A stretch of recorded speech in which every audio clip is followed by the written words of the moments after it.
Well, thank you for staying with us on the AM show. We're going to be talking about the minority which is calling for the use of the price stabilization levy when it comes to fuel products to cushion ordinary Ghanaians. And the interesting bit, I was just interacting with someone who spoke about how arbitrary the fares have got. You pay something today, the next day you're paying something else. We'll be talking about the transport fare hikes as well, but let's start engaging our guests. Dr. Patrick Ofori is CEO, Chamber of Bulk Oil Distributors. We'll announce other guests as we go along. But Dr. Ofori, a very good morning to you. Thank you for joining the conversation. Hello, Doc. All right, so we'll work the lines to get Dr. Ofori. Thank you. Good morning. I think I was still on mute. Right. Good to have you. What is your take? So let's start from the latest that we know, the price stabilization. We'll get to that levy. But on the back of the recent fuel price hikes, diesel now selling for around 23 cedis. And we're talking about petrol at just about 18 cedis. What is your quick reaction to that? Well, it's quite unfortunate, but most importantly, these are prices that is determined by other forces that none of us are in a position to be able to control those forces. You look at in history, you're talking about diesel. Supply for diesel is at its all-time low since 1951. And normally in such a market, once there is that shortage, you expect prices to go up. And unfortunately, with the sanctions going on with Russia and Ukraine, which has also contributed to that, you also realize that Europe and then North America are now in the winter season, and without the gas from Russia, most of them are also turning into diesel. So there is a lot of pressure for that commodity, and unfortunately, we happen to be caught up in such a turbulent period, and that really explains why the international pricing, and then also you look at how bad our currency has also performed recently. So these are the two major factors that is contributing to the hikes, which unfortunately the ordinary Ghanaian are also feeling it at the pumps. But does that adequately explain these price hikes? Because guess what? There are other countries going through similar situations, but with not skyrocketing prices like we have seen it. Is it just those factors? I mean, beyond that, what else do we know? Beyond that, I think those countries that you're talking about may not necessarily feel it. Maybe their currency is performing somehow better. Maybe they may not have a certain situation. Maybe the government have decided that they are putting in either subsidies, or they might have previously find a mechanism whereby some of their reserves somewhere has been popping.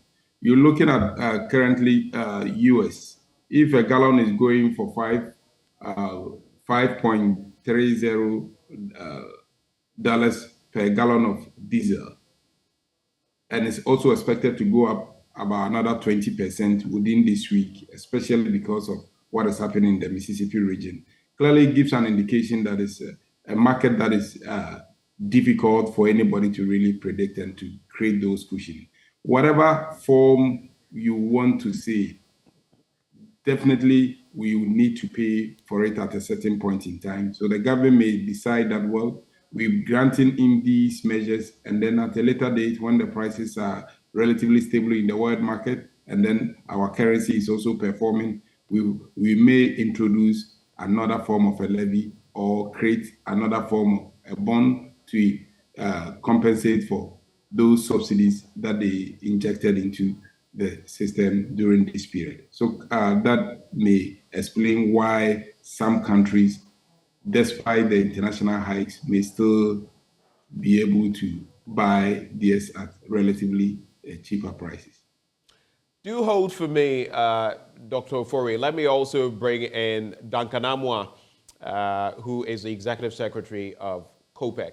Duncan, you have made some predictions right here on this show in the past in terms of fuel price increments, but I don't think any of us would have imagined that diesel would hit 23 cedis before the close of the year and that petrol would be selling at 18 cedis. I mean, back then we were talking about 15 cedis and the rest.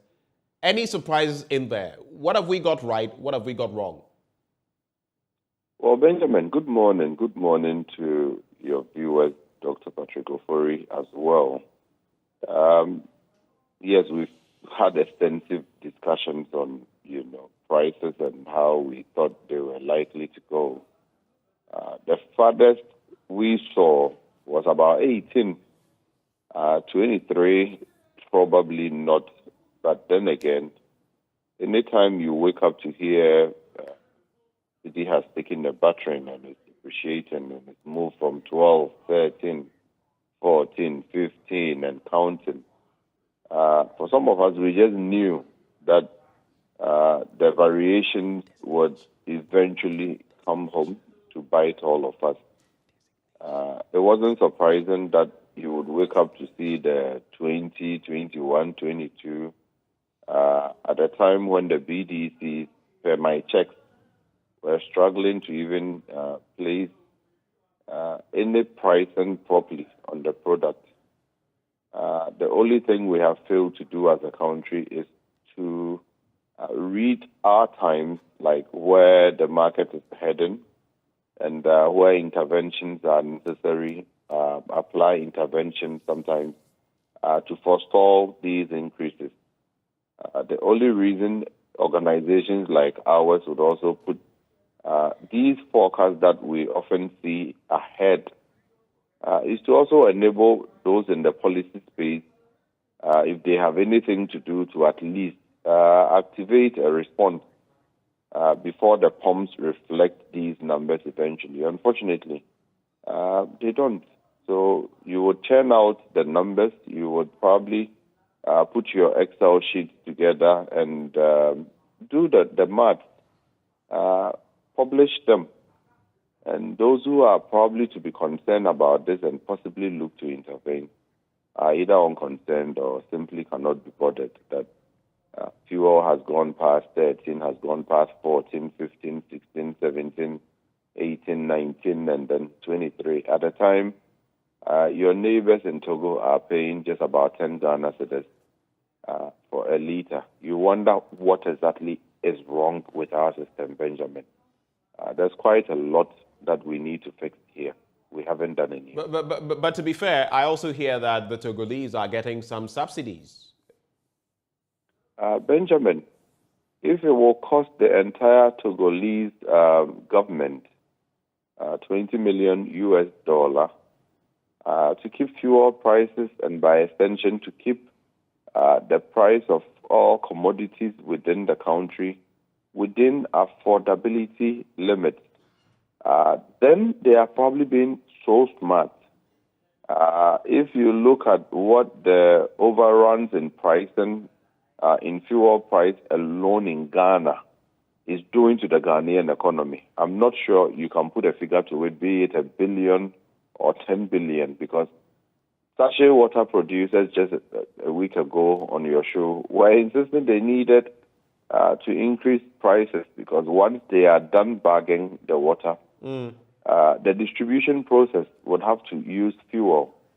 And so once the fuel goes up for them, you've increased overhead cost for them, and they would have to increase the cost of the item. Even bagged water is today taking a battering simply because we are not managing fuel pricing in the country. And that for us is a worry. If Togo is paying 20 million the entire month and it sustains those economies from taking the kind of battering or misalignment as ours are taking, if you listen to Mr. President's speech earlier, he was clear that the 2022 budget has been thrown off completely, meaning that what government had projected to spend, what they had projected to earn, what they had projected to probably do within the year, they cannot even do it because everything is basa as we speak. Ben, It is only wise and prudent that we plan, because failure to plan is also a plan in itself, and it would only lead to one thing: failure itself. And Okay, that is so just hold on that point for me. We seem to be taking. Right, just hold on that point for me. Let me bring in Mutawakilu Adam, former member of Parliament, Damango, who also joins the conversation. Thank you, sir, for joining the conversation. Hello? Do we have Adam Mutawakilu on the line? Please unmute, sir. We can't hear you. All right, I'm not getting any feedback from Adam Mutawakilu. Please unmute, sir, if you can hear me. All right, I still cannot hear. Honorable, can you hear me now? All right. Let me bring in Kojopoku Energy. I can hear you. Okay. I can hear you now. I think there was just a bit of a... Okay, so Kojopoku, same question to you. I mean, would you have forecast at the start of the year that we'll get to this point where diesel would be selling for 23 cedis and fuel at 18? Like Duncan Amo has mentioned, in Togo, it's going for something less than 10 cedis fuel prices generally. And I was there just last week, and I took stock of the fact that most of their products were far cheaper comparatively to what we're paying here. We also know that there are some subsidies being offered on the market. We've been told about the 20 million that is pumped into the system every month or so. But is that not the sort of thing we ought to be doing? Did you expect us to get here in terms of our fuel prices? Well, good morning, Ben. If I had been able to forecast the fuel price at this stage, then definitely I'll be able to give you a too sure, and me and you would have staked some good money on it and be rich by now in these hard times. I know, right? No, in anybody's imagination could you now have thought that the cedi to the dollar would be as bad as it is now for us to be able to forecast the price of the... Even 2 weeks ago, nobody could have told you that we'll be where we are today, because all this thing with the cedi depreciating so rapidly came as a shock to everybody. Look, the issue of the Togolese and the Francophone zone, they have a much stable, safer, and their government is able to subsidize. And, we can't do that. If we have saved, that is why I keep saying that one of the things that we should do as a nation is save. If we do not save money and we keep going on this spree whereby we think we need to bridge infrastructure gap and bankrupt the treasury in this pursuit of infrastructure, then in hard times like this, we can't do much. So it's unfortunate that we are where we are. But I'm hoping that the policies and then the calm in the market in the last couple of days will last, and we will now recede from where we are. But there's a point Duncan made, which for me I think is very unfortunate on the part of most of our appointees in government. COPEC, IES keep doing these predictions, and yesterday some people are calling it announcement. It's not. They look at the forward, what the market prevailing international prices, and tell us that, look, in the coming week, we might get an increase. Then a proactive appointee or somebody who is in Ministry of Energy or government Jubilee House will read this and say, hey, what's going on? Let's call everybody to the table and stop this before it happens. They don't. They are reactionary. After the pump has changed, then they call the meeting. That doesn't make sense, because in Ghana, we all realize that when things go up, they don't come down. So when after you've been made aware that in the next window there's going to be an increase, you don't do anything. Then the price go up. Then all the other things go up. Commodities, everything goes up. Then at that point, you call a meeting. Today, my fear is that if the petrol prices come down to the 10s and the 11s and the 12s, some of the things that have been increased might never come down again. Okay, so it's really unfortunate on the part of some of these appointees in government that when some of these predictions or reports are put in a public domain, the forecast is put in a public domain for them to consume, they don't look at it. And their actions are reactionary at best. And that's quite an interesting point that is made, because staying on that subject very briefly, it affects everything. You know that now, transport fares have gone up again. I'm not talking about the last one. I'm talking about as of yesterday. Transport fares have gone up again. Man, I have A, people in a my bag of office cement, that come. let me just wrap on this. A bag of cement, which sold for around 40, 45 cedis, is now 100 cedis. Yesterday, I went somewhere and there was an item, okay, that just about 3 weeks ago, before I traveled to Lomé in Togo, was going for 416 cedis. That same item is around 850 cedis currently. So the bit about these prices go up and never come down are a reality. I don't know what we can do about it. Well, that's the point. The point I was trying to make, Ben, is that yesterday was end of month, so we have to pay salaries, right? And at the point of basically dishing our checks, people are looking at you with some eye that, is this what I'm, because you have to be human. But the problem is that you cannot also go and squeeze the money from a rock. I mean, my brother Duncan will not give me a loan when I ask him. So I don't have money to pay salaries or add to the money. The only thing I can do is to give them what I can give. And unfortunately, clearly, because yesterday in the office, they were discussing how much they paid for the lorry fare the day before and what they have to pay yesterday. So I'm very much aware. I mean, when you have workers in the office, you know these things. It's unfortunate. That's why I'm saying that, look, the government being reactionary is not helping the situation. Proactive is the way to go, but we are not. And I don't think anybody is learning lessons in government on this matter. Everybody is happy to be reactionary after the fact the meetings are called. And that is a key problem. Let me find out whether we can engage Mutawakilu Adam currently. Can you hear me, sir? Yeah, hello, I can hear you. Great, good to have you. So briefly on this point, I mean, we've got to the point where the fuel price hikes have simply taken over. And we know that the minority is calling for the use of the price stabilization levy. As of January, we're looking at $96 to the barrel. Then the Russo-Ukrainian, impasse started in February, and then prices simply went haywire, over $100 and all of that. Then, I mean, if you look at the current prices, we've gone back to January levels. Some of your members, in fact, the minority in Parliament, is calling for the price stabilization levy to be used for this purpose. But is it as simple as that?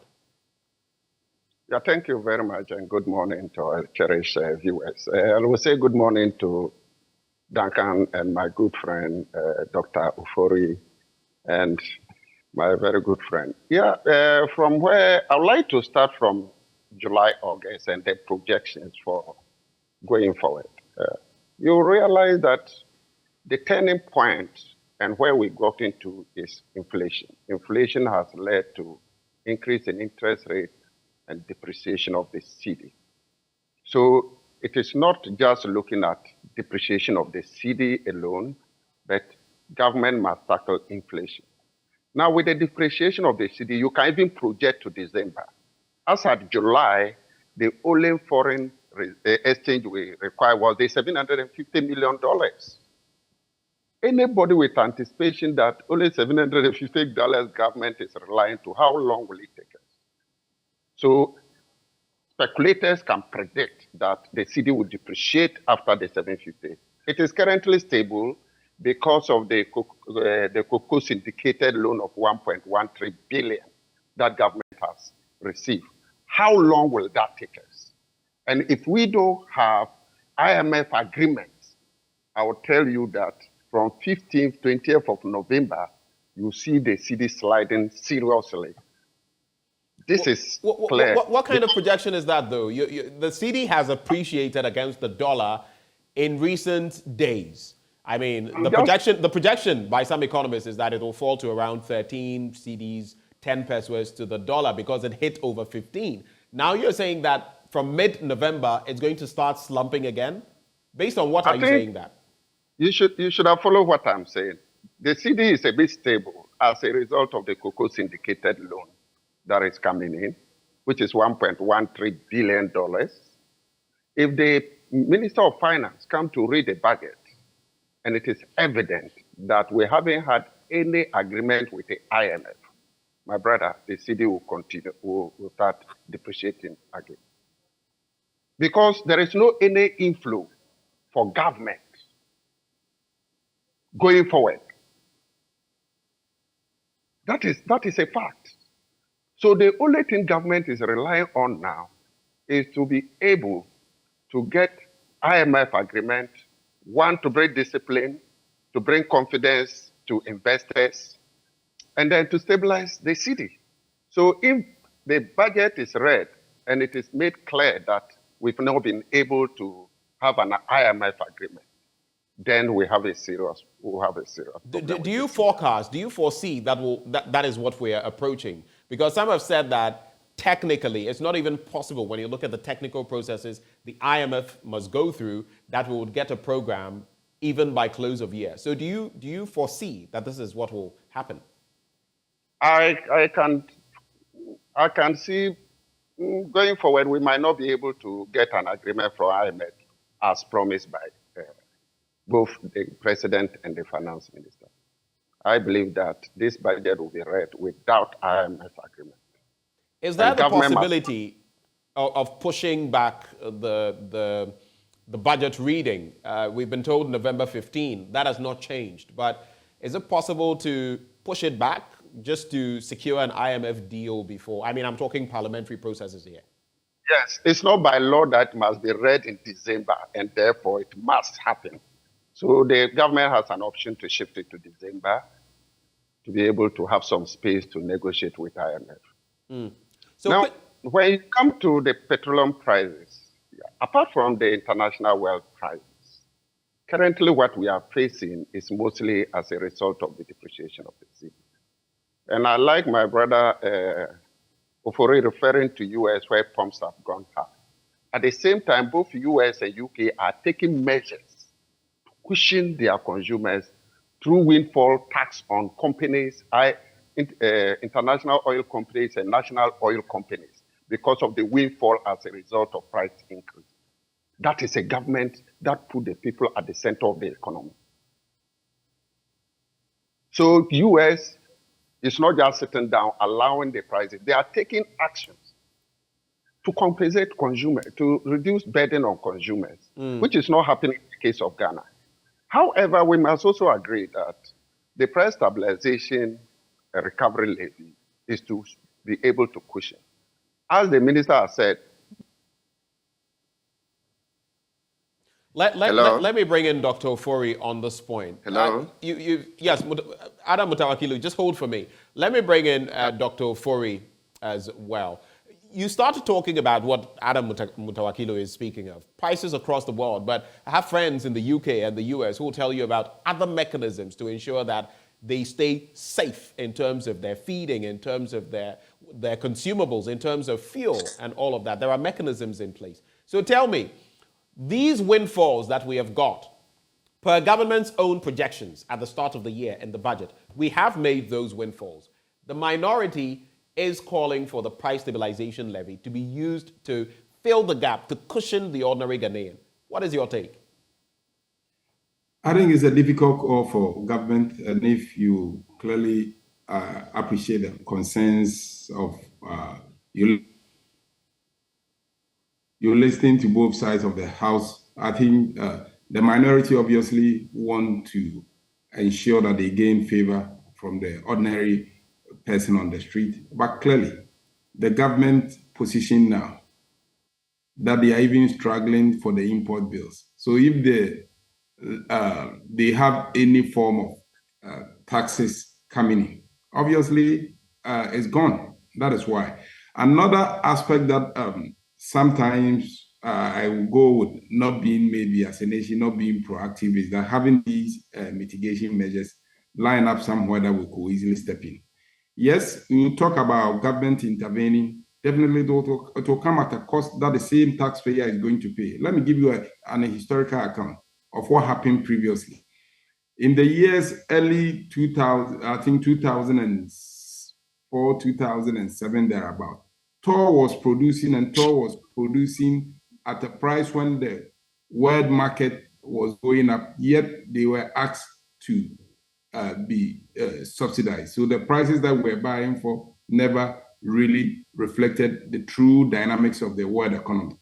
At that time, it created the famous Tor debt recovery levy. that we later came to pay. We also go back recently under NDC 2014-2015 when there was also these similar shortages that culminated in most of the BDC collapsing, and that also created the almighty ESLA bonds for that aspect. At that time, the government asked GMPC to bring products for toll and bus to distribute to the nation. They created that, and though that debt, as I'm speaking to you, still sits in the books of GMPC. That has been the situation that has caused most of our public institutions going on the trajectory that we've seen. But if we are to really realign roles and know that there are strategic reserves and that we are all contributing towards the lean period, and then we have a clear differentiation as to what BOST is doing, what GOA or any of these state players are doing. In that sense, you are able to do that. But don't forget, even in UK, Kwesi Kwarteng decided to cap the price of utility to a maximum £4,900 or so. Look at what happened. And he was going to even borrow to do that. That was what even caused his and his government to fall down. So whilst we are trying to look at the numbers in relation to this, we also need to be circumspect about the true reality on the ground. Is this government books that healthy enough? And excuse me to say, if they were in that position, would they be going to IMF? And you look at even, I was telling somebody yesterday, someone called the government should step in and do this and subsidize. Within the first... Dr. Ofori, the question to be asked is this. We have the price stabilization levy. We know what purpose significantly it is for. In situations like this, it's meant to cushion the ordinary Ghanaian. If you say so, then it means that it suggests that maybe those funds have been pumped into something else. But we don't have any facts and figures to that. We don't. I asked what that money has been used. I leave that one for the parliamentarian. But what I'm trying to say is this: you check the window just before this one. The BDCs alone made almost approximately $200 million dollars. So how much have you gained throughout the price stabilization to be able to have stomach all this and then up to the end of the year? Okay, Dr. Ofori, hold for me. You also look at the numbers involved here. You are IMF going to seek for 3-year period, 3-point-something billion. Your whole import bills for petroleum products annually is in the region of 4 billion. Right. How realistic can you actually subsidize? I think these are some of the things that we need to look at. Hold for me, Dr. Ofori. Hold for me there. It's an important point you've made. I want to talk about the transport fares and their increments, but let me just hold on and bring in Duncan and Kojopoku, because I want to get this bit about the windfalls off. Duncan, Kojopoku, a minute each. I'll start with you, Duncan. What is your take on this call by the minority when it comes to the windfalls and using the price stabilization levy? In a minute each. I'll start with you, Duncan. Well, Ben, this was a window we could have utilized, but never did. The windfall money, as far back as the beginning of the year to June, we were over-recovering on our petroleum export. Now, if the finance guys had decided at the time that, look, we're looking for 60 in our budget, based on which we have done the numbers and the math.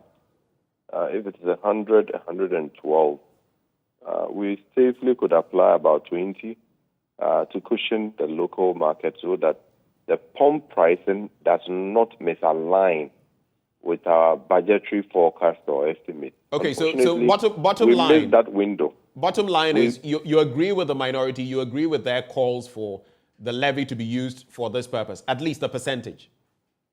At this point, where we have gotten to, we are in a crisis zone. So you might not probably just get those simple remedies and it will work. We would rather go for, Mr. President, instructing Bank of Ghana to give a secure, FX rate for the fuel import market that way, if the BOG decided today to, let's say, apply 12 or 13, what I know is that the BDCs are currently pricing with 17, 18, 19 for their forward FX. If the BOG could give them a quarter to give them 13, your fuel price today could decelerate by at least 4, 5, 6 Ghana cedis a liter.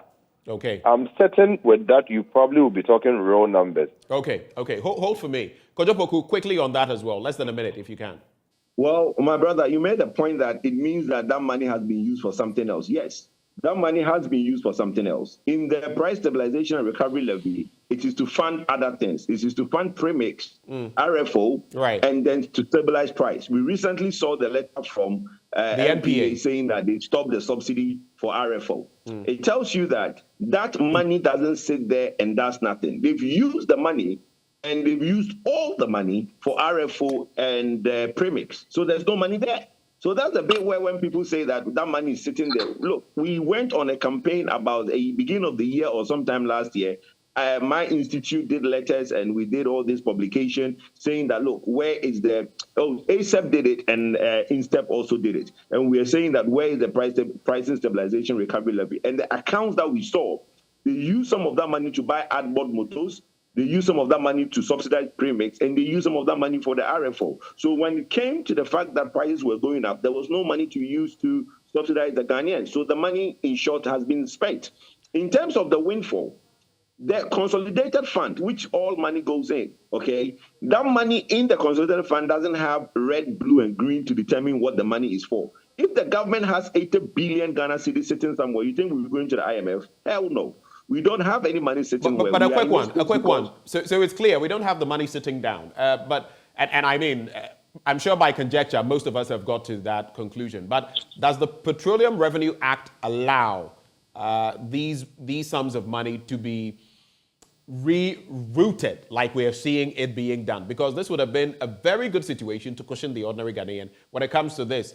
The rerouting of the money, as for the RFOs, I think that's a different situation. What's your take? No, the fund, you see, the act that establishes the fund, which is the Petroleum Recovery Stabilization Levy Act, allows for premix, RFO, and also be using to cushion Ghanaians in terms of price hike. So the act allows that. What I'm saying is that the rainfall, which the minority is saying that accrued to us as a result of pricing low, $50 for the budget, and the prices were around 120, so the government made about $120 per barrel in the excess. What I'm saying is that money goes into the consolidated fund, and government must have used it for other things. Point made. Let me come now to Samuel Amwa, who is a PRO for the GPRTU. Mr. Amwa, a very good morning to you. Good morning, Ben. Thank you so much for your patience. Thank you for holding. We're hearing lots of different stories. We hear that as of yesterday and even today, there have been price increments again. What exactly is going on? Hello, Ben. Can you hear me? I can hear you. Please go ahead. Yes. Your question again, please. So I'm saying that in recent times, you wanted what? Over 40%, around 49 or so % of an increment. You sat, you discussed with the presidency and all of that, and you came to a conclusion that you would accept 19%. We hear the final figure you've put out is 20%. But we hear that almost day upon day, there are increments in fares. What exactly is happening? Yeah, thank you very much, Ben. Let me say good morning to your cherished viewers out there. What is happening is that, yes, it's true, we met the president last week, Tuesday, and then we presented 40% based on, where the component that we are using to run our businesses has gone to, most especially the fuel price. And then the negotiations went on, and finally, we landed on 19%, of which we were not pleased about it. Actually, what we asked the president was that we understand there is going to be another pricing window of which we know the fuel price is going to go up again. And should it go up, and if it goes up, then there is the possibility for us to also, increase our fares, because the agreement we had with the government is that anytime they increase up to 10% threshold, then we, the transporters, also has to increase our fares. So the president gave us an assurance that they are working on things to make sure that they cushion, they bring in some things, if I may put it that way. They will do everything possible to make sure that the fuel will not go up to, where our expectation is, and that we should hold on with the 19%. Actually, when we came back and we called a meeting, we called our members, our drivers, and told them about this 90%. Actually, they were not happy about it. And then the next day, the fuel price went up again. And even as of last 3 days, now diesel is being sold for about 23 cedis, 49 pesos. So, in fact, the drivers were not able to hold it again, and they call for another increment based on where the fuel price has gone to and all the other components. So, yesterday, another 20%. The drivers also increased by 20% again.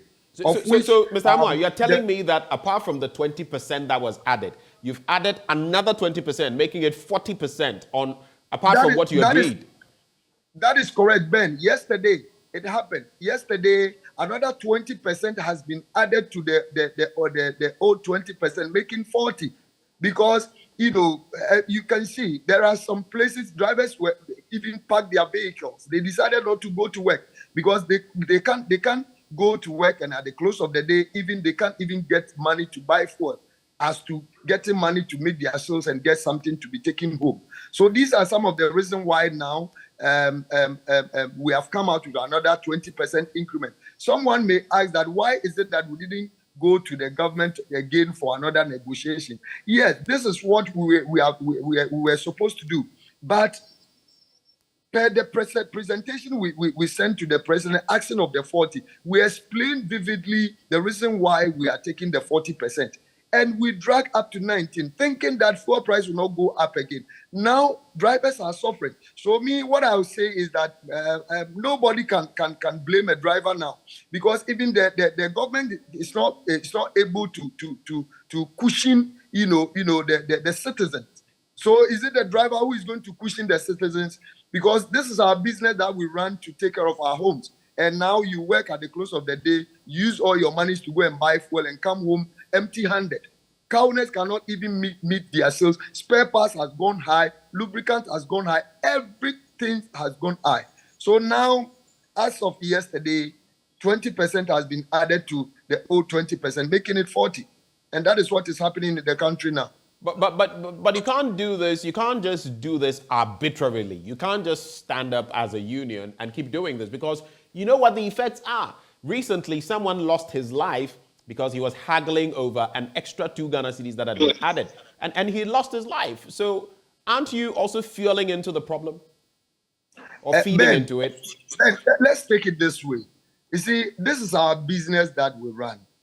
Look, even the OMCs, I'm seeing it like the government is not even able to even control the OMCs. They are coming out with their prices, okay? And even go to the spare parts market. They are also doing their own things.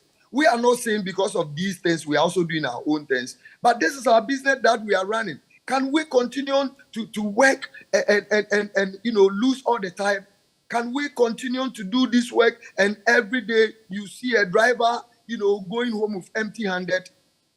Are you getting it? So all these things is happening because the government is not living up to expectation. The promises that is being given to the drivers, are not coming. Now, drivers are suffering. That is why all these things are happening like that.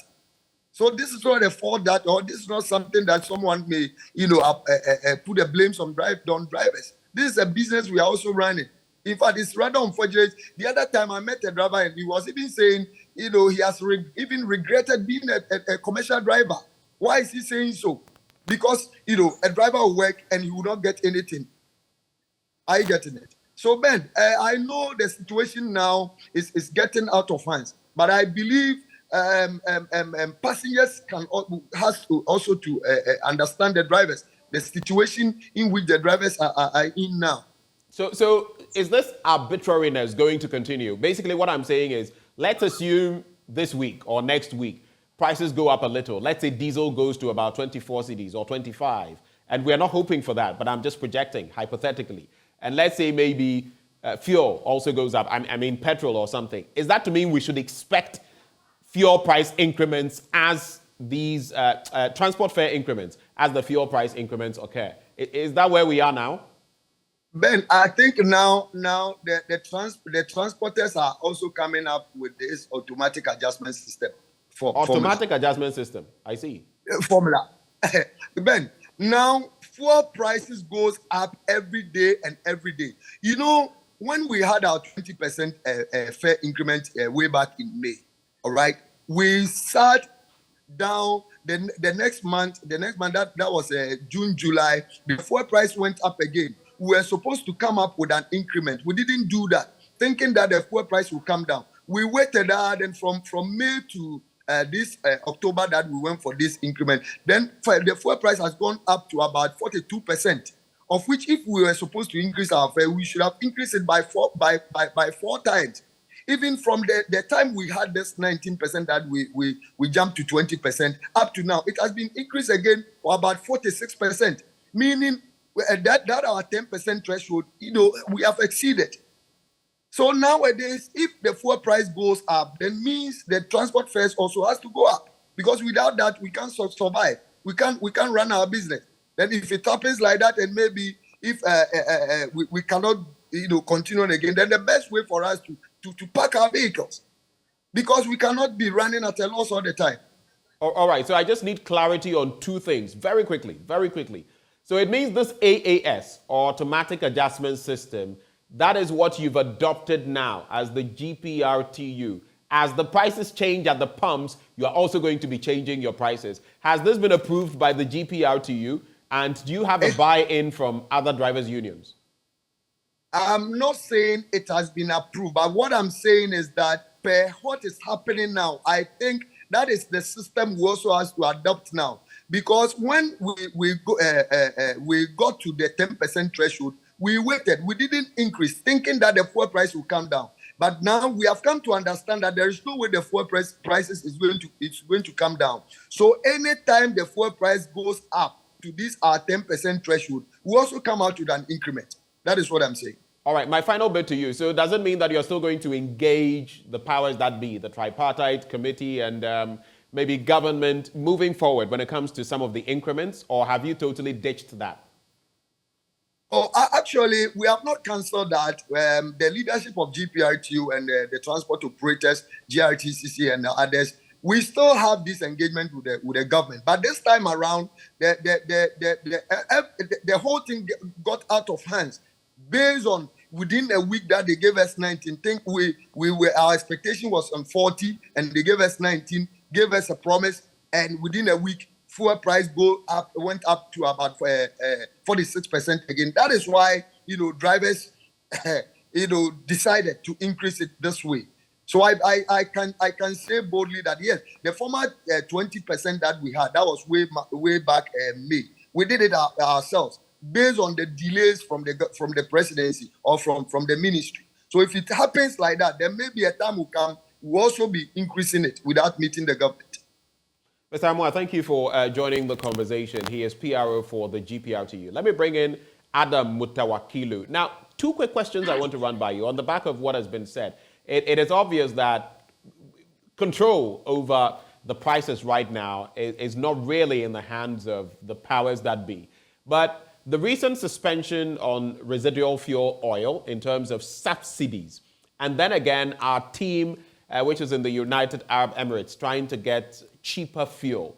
What are the realities of these two? Because it also means then that, well, the industry, instead of going for diesel, which is much more expensive, they will pay the full cost of the RFO. But what are your expectations when it comes to what Mr. President said, that we'll get cheaper fuel? Yeah, thank you very much. In respect to what the president said in terms of cheaper fuel, where do we get cheaper fuel? Is it the crude or final product, that is the petroleum product?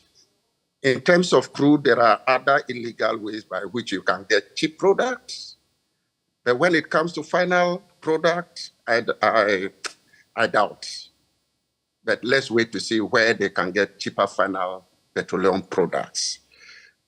Two, when it comes to the lifting of the subsidies, I'm quite worried that the budget for the Petroleum stabilization and recovery levy for 2022 was 269 million Ghana cedis. And by June, it raked in about 798 million Ghana cedis. That is excess of 529 million, unexpected amount. And they are telling us today that it is empty. Then that implies that there is the need for serious investigation as to how the excess of 529 million Ghana cedis, even half year, has been used. It's very, very important. And therefore, the minority calling on the use of the price stabilization and recovery levy is not to reduce taxes. That must be put there clear. And my colleague made mention of consolidated fund. The oil revenue is not put in the consolidated fund. It goes to the Petroleum Holding Fund and follow the necessary processes. So any government cannot just use the windfall the way they want to use it. This is an emergency and it needed intervention. Very important. Intervention is needed. And that is the intervention we ask of the government to do, not continuous subsidy, no. And not to reduce taxes. You have made some excesses from the petroleum sector, which are windfalls, and therefore use it to cushion. And that is the right thing to do. My brother Ofori made mention of the tax cut in UK. These are tax cuts. The minority is not asking of tax cut. And there was not only tax cut on the petroleum product. It was a sweeping tax cut across. And that has cost the prime minister and then the checker. In terms of Ghana, the minority is not calling on President Nana Akufo-Addo to cut taxes. We are saying that you have made excess in terms of oil export. For the first half of the year, you made 8.7 billion Ghana cedis. For the whole year in your budget, you estimated 6.6 billion. So even the half year, you have made 2.1 billion Ghana cedis excess. Please use it, part of it, to cushion as an intervention. So it is not like using your money that will be spent somewhere or in development projects to cut, to reduce petroleum prices for the meantime. That must be made clear. For the removing, suspending, definitely the price of those fuel will go up, and it has its consequences on the economy, translate to final product, and inflation will continue to soar. And that is why even central bank interventions are not able to solve it. Because when the increment is as a result of fuel or energy, intervention by the tools of central bank cannot adequately address inflation rate. And we know, as I indicated, inflation is central to interest rates and depreciation of the cedi. Very, very central. I'll come back to you on the finance minister and his role in all of this, even as we talk about inflation, the cedi's, current appreciation, but general depreciation against hard currencies across the world, and how this factors into the conversation. But let me bring in Benjamin Akakpo, who actually is Executive Director, Africa Center for Energy Policy. Mr. Akakpo, good morning. Good morning, Ben. Good. So 3 quick questions I want to run by you. First, the issue of windfalls, which you've heard us discuss, and what the way forward should be with what we've accrued, or what has accrued to us as a country. Then cheaper fuel, which our national team is out to secure for the country. And finally, transport fares that are running amok. I don't know whether you were listening when I was engaging Mr. Amo of the GPRTU, but now it appears they are not even going to engage, as always, maybe with government, with the tripartite committee and all of that. Once it increases, and this can be hourly, they also increase their fares. Quick reactions. Yeah, thanks, Ben. I think first on the windfall, from where I sit, there is no windfall anymore. Per the 2022 budget, the projected revenue, we would have exceeded it significantly by end of this year. But what the Minister of Finance did during the media review was to go back to Parliament and ask to use the windfall. in the budget. So that has already been appropriated and consumed in the budget. So there is no windfall anymore. I mean, in March, we issued a statement asking for government to do what other countries were doing. Remember at the time, UK, Germany, even African countries were providing subsidies and tax rebates for consumers because the prices had hit in excess of $100 per barrel. And that was the time that we thought government needed to cushion consumers. That was not heeded to. Post that, the budget was revised and the projected windfall was consumed in the budget. So that number doesn't exist. And let's face it, I mean, we are told that government is broke. The president says we are in crisis. I wouldn't assume that there's money sitting anywhere at this point. We may call for accountability on how we are, where we are, but the reality is that there's no money sitting anywhere, which can be used from petroleum revenues to cushion consumers at this point. The issue about going somewhere to go and look for cheaper fuel, I think is a waste of our time. We are oil producers, right? I don't think anybody can come to Ghana and say, sell your product to us at a cheaper rate. It's not going to happen. If anybody at all agrees to give you a cheaper fuel, you must be trading something for that. What are you giving to deserve a rebate from anybody else's production or anybody else's refinery output? All right. So these are questions that we have to raise, and I've said that it appears we are looking for. So for you, it's simply not practical. It's simply not realistic. This whole bit about going to the UAE, Dubai specifically to get cheaper fuel. Even if Dubai decides to give you a grant of say one cargo, what would that do to Ghana? All right. They can't give you a 1 year supply of reduced fuel. I mean, who offsets that? Some nations, for geopolitical reasons, may decide to give you a grant and say, okay, we're giving one cargo at a concessionary rate. If they give you crude, where are you going to refine it at this point? Even you have a refinery that has a mass capacity of 45, it can now do barely 20,000 barrels per day. So you don't even have the refining capacity to do cracking of the crude. Nobody will give you products at a discounted rate because they buy the crude and the margins are so low, maximum 1%, even if a company wants to do that. 1% reduction on the pump price today will mean nothing to anybody. So I don't think we should even, shore up the hopes of people that we're going to give them cheap fuel rather than doing the needful. If you track what has happened in the space, the past 30 days, we have seen international market price inching up about 5 to 6%, depending on where you're buying it.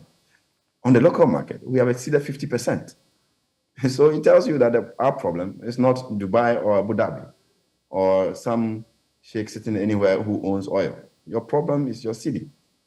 So the earlier we focus on working on the city, the better it will be for everybody else. Otherwise, we are incurring further expenditures, sending people on a wild goose chase. Finally, on the transport fare hikes, it appears now it's out of the hands of leadership because now the GPRTU and others, they are increasing on the go. So when fuel prices increase, they also increase. Samuel Amo of the GPRTU was telling me that, yes, they agreed on 19%, which they rounded off to 20%. But as of the last 2 days, with the latest increments, they have increased by another 20%, which means that in the last few days, the increment has been 40%. How do we get around that? I think it's a market, right? They have to price per the market and its conditions. Everything is affected by petroleum products. It's not just the fuel they buy into their cars. It's the spare parts they buy, the engine oil, every other consumable is impacted once oil price, goes up. So you can't fault them for moving with the market. I think government intervention at this point, it's difficult to even prescribe to government because sometimes when they pick your policy, the way they treat it becomes another mess for us to even clean up. What we need to do really is to do targeting. It may be relevant even at this point to have a conversation, not just to tell the transport operators to, absorb the impact. They cannot, and they will run down their business. So you can do targeting and say, okay, these trotro guys are the ones, cutting workers and the poor from one point to the other, and therefore we can decide to give them cash allowances, or say maybe 50 cedis a day for the next 3 months to, offset some of their losses. That is possible, so that you make transportation available. You can also do mass transit, allow workers to board some buses for free at this point, so that they can move. Because not just petrol that's impacting them, the cost of living itself is so high that the average person in Ghana needs some cushion.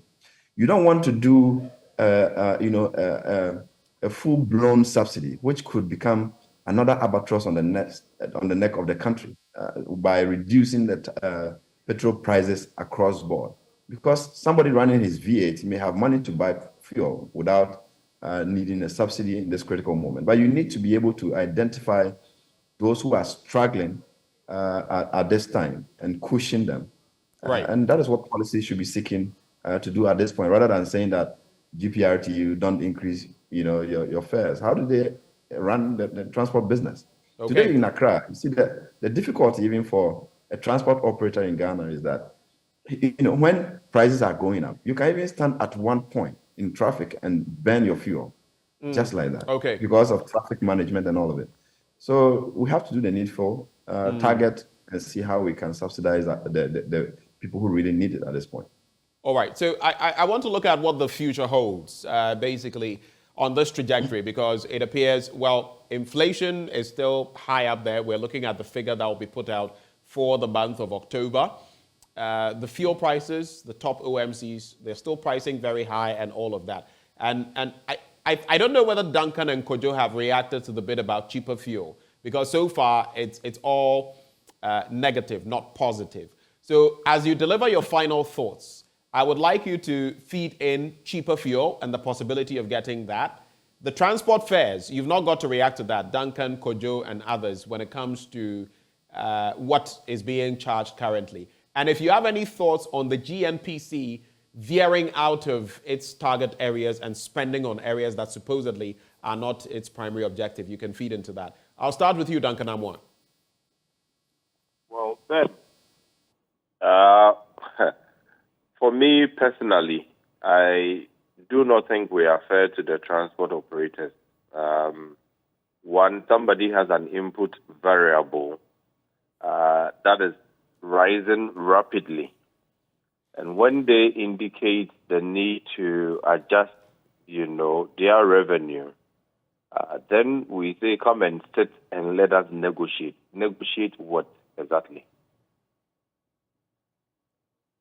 So I think that if we are not in a position to control their cost variables, we shouldn't also be in a position to control their charges as well. I do not see where the transport sector itself is going. And so, Ben, I have often said the banks came in to invest heavily into our public transportation setup. Now, due to poor revenue generation from that sector, the ADB buses, the EcoBank buses you saw, they've all been phased out, and the banks are no longer excited to go back to the public transport space. And so that is how come you would continue to have very old, rickety vehicles that will continue to increase road traffic, accidents, and probably maim and kill people in the process. We should be fair to them.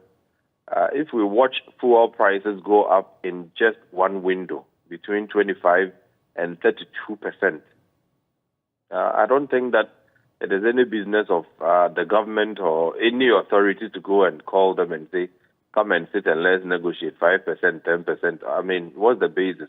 But they are also to blame.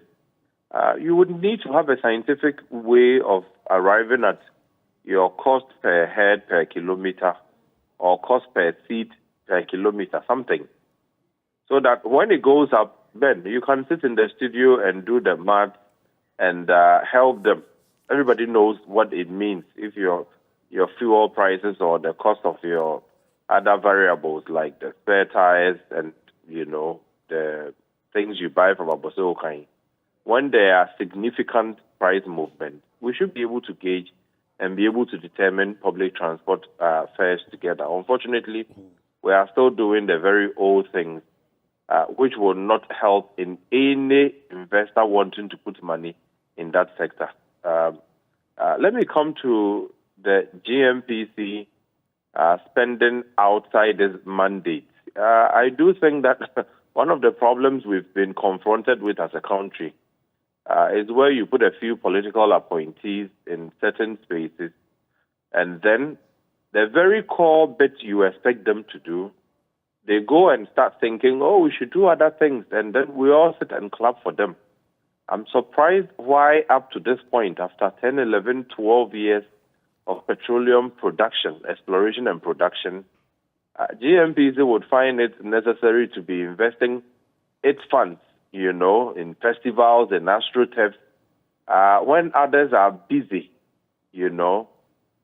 investing in some of these drill ships and explorers and all of them. We are simply a people who have lost focus. And once that happens, in a space where GMPC is to have operated and made life comfortable for the 30 million Ghanaians, the GMPC money would simply be spent by less than 0.1% of the population. Less than 30 or 300 people will meet and decide what to do with the GMPC money, and that is fine by all of us. It's not fine. GMPC has a crucial role to play. Your delegates have moved now from Ghana to Dubai or UAE to say they are looking for cheaper fuel.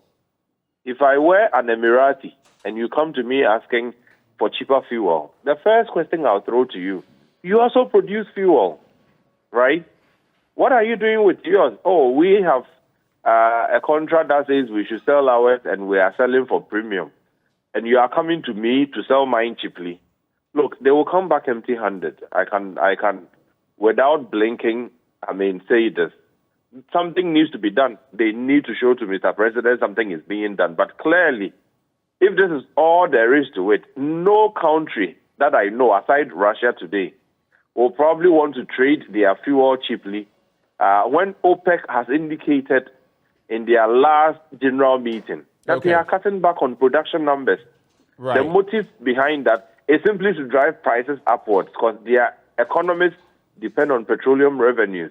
You cannot go to any of them and say, look, sell to us your fuel cheaply because our economy is struggling. They will come back empty-handed, Benjamin. All right. Duncan, I'm afraid. Thank you so much for sharing those thoughts. Executive Secretary of COPEC there, Duncan Amwa. Thank you so much for having joined the conversation.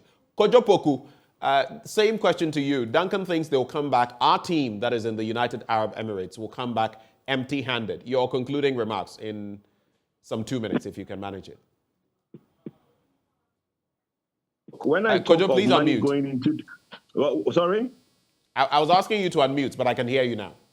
Yeah, I'm saying that our brother Mutawakilu said something that I need to correct. He said that I mentioned consolidated fund. The annual budget fund allocation, which is the ABFA, goes into the consolidated fund. Now, if we're talking about windfall from petroleum products, we all know that all money going into the Petroleum Holding Fund.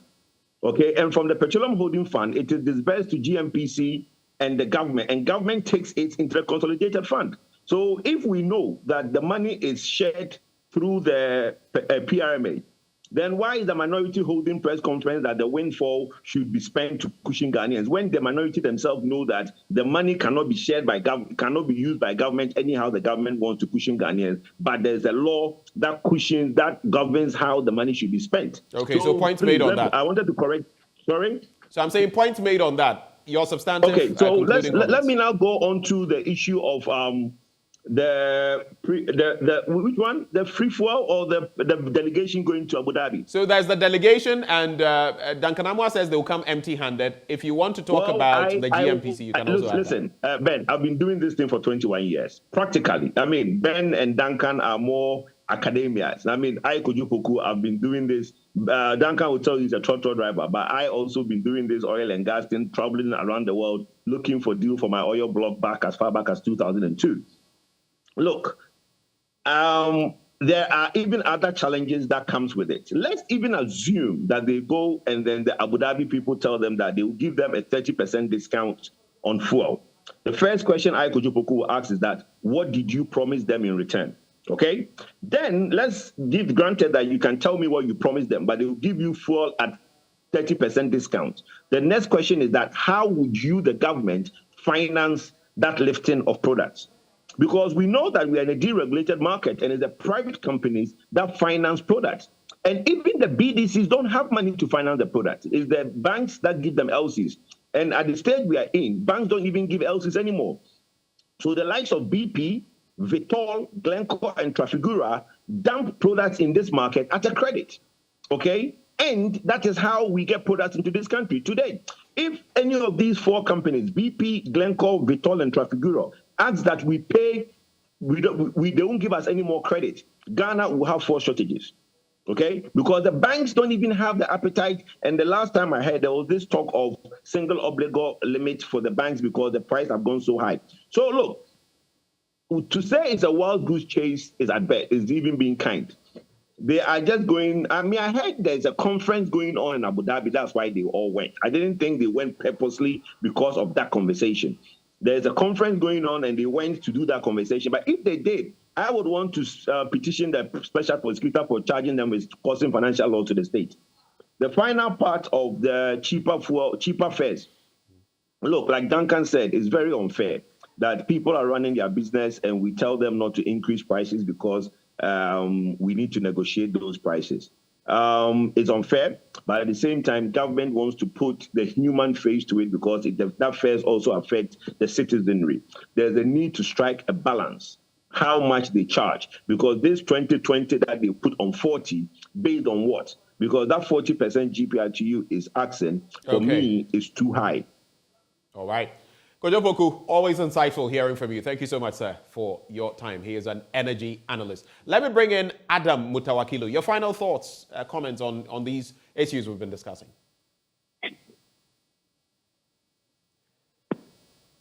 Mr. Mutawakilu, please unmute.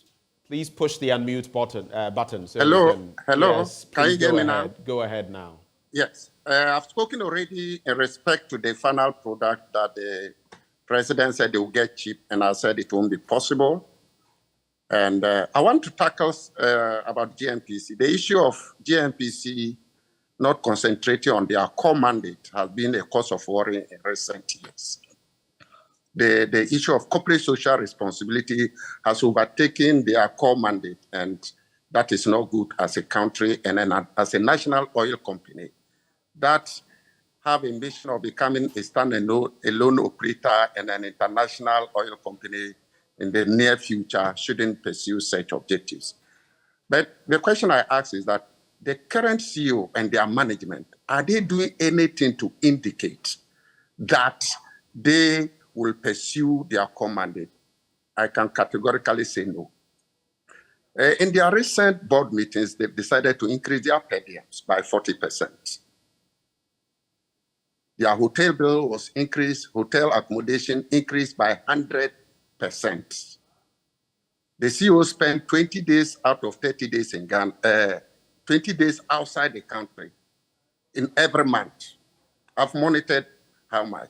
Their board secretary, who used to come from the institution, has been hired and is being paid commercial rates. Apart from being paid commercial rate, he still travels on the ticket of GNPC.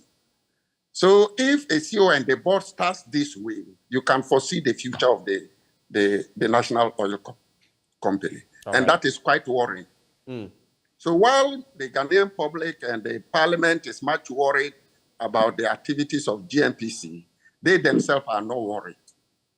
And that is a big problem that we must begin to look into. All right. Thank you very much, Mr. Mutawakilu Adam, former Member of Parliament, Damango, for joining the conversation.